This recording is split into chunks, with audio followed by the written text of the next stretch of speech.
सच सबसे पहले सबसे तेज।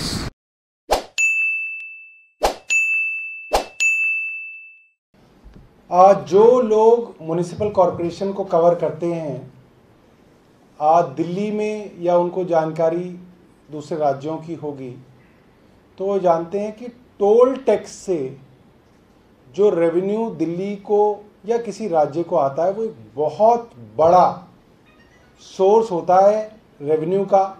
बहुत बड़ी आय अर्जित होती है दिल्ली नगर निगम की रेवेन्यूज की।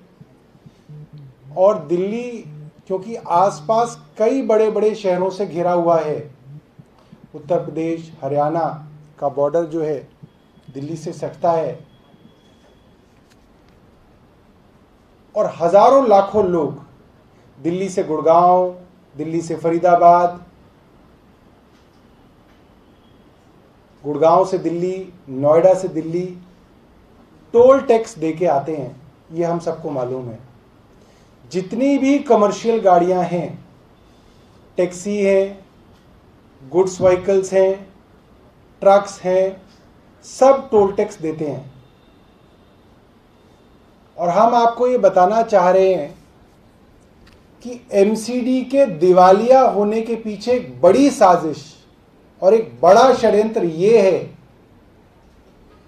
कि टोल टैक्स से जितना पैसा आना चाहिए था, कई सालों से उतना पैसा नहीं आ रहा है। और ये पैसा सिर्फ एमसीडी के नेताओं तक नहीं बट रहा, बहुत ऊपर तक इस पैसे की बंदरबाट हो रही है। तो आदेश गुप्ता जी से हम एक ही सवाल कर रहे हैं आज, और 24 घंटे का उन्हें समय दे रहे हैं कि वो बताएं कि एमसीडी को कितना टोल टैक्स मिलना चाहिए सालाना, और पिछले कुछ सालों से कितना टोल टैक्स सालाना एमसीडी को मिल रहा है। खुद आदेश गुप्ता पार्षद हैं, वो जानते हैं कि एमसीडी के टोल टैक्स में कहां बेईमानी हो रही है और कितने करोड़ की बेईमानी हो रही है। तो ये सवाल हमारा आदेश गुप्ता जी के लिए है और उनको हम 24 घंटे का समय देते हैं। दूसरा, जो एमसीडी के टोल टैक्स में चोरी हो रही थी वो तो अलग है। एक बड़ी चोरी कल एमसीडी द्वारा की जा रही है। दिल्ली के अंदर सबको मालूम है, कोरोना के चलते जो लॉकडाउन हुआ था 19 अप्रैल से 7 जून तक ये लॉकडाउन था। और यह भी मालूम है कि इस लॉकडाउन के समय पे सारे कमर्शियल व्हीकल चला करते थे। माल लेने के लिए, माल ढोने के लिए जितने भी दिल्ली के अंदर सामान आता था वो टोल टैक्स से बाकायदा आता था। टैक्सियां उस वक्त भी चल रही थी, कैब्स उस वक्त भी चल रही थी, और तब भी सिर्फ 19 अप्रैल से लेकर 7 जून तक लॉकडाउन था। मगर कल दिल्ली नगर निगम 10 अप्रैल से लेकर 1 अगस्त तक एक टोल टैक्स की माफी देने जा रही है। और इसके अंदर कल 92,91,85,781 रुपए की माफी इस कंपनी को दी जा रही है।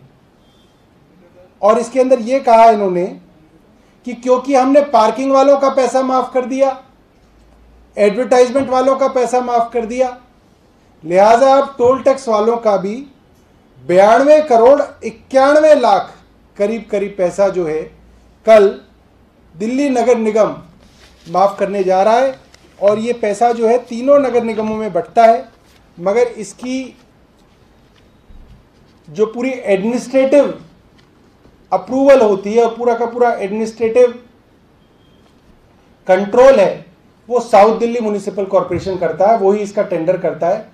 तो कल एसडीएमसी के स्टैंडिंग कमेटी के अंदर ये मामला आ रहा है और हम इसका पूरी तरीके से स्टैंडिंग कमेटी में और दिल्ली नगर निगम में विरोध करेंगे।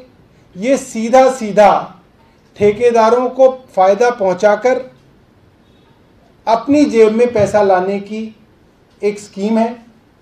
और हमारा सवाल आदेश गुप्ता जी से है, एक ही सवाल है, कितने करोड़ टोल टैक्स सालाना दिल्ली में आना चाहिए और कितने करोड़ का टोल टैक्स पिछले 5-6 सालों से दिल्ली में सालाना आ रहा है।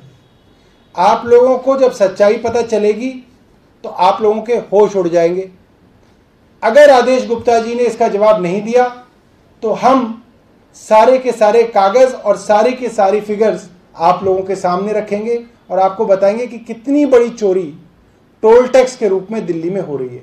बहुत बहुत धन्यवाद।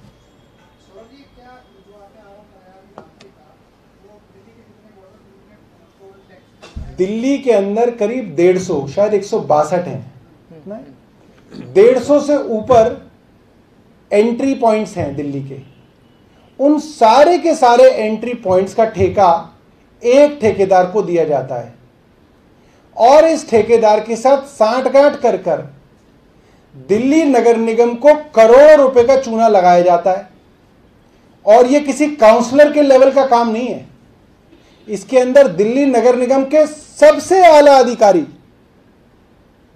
कमिश्नर, सीधा सीधा कमिश्नर की देखरेख के अंदर पैसा इकट्ठा किया जाता है। और ये पैसा केंद्र सरकार में कहां तक जाता है मैं कल बताऊंगा तो आप लोगों के होश उड़ जाएंगे। और कितना पैसा जाता है आपको समझ में आ जाएगा कि क्यों दिल्ली एमसीडी को भाजपा एक सोने के अंडे देने वाली मुर्गी की तरह बचा के रखना चाहती है, अपने पास रखना चाहती है। और कोई सवाल?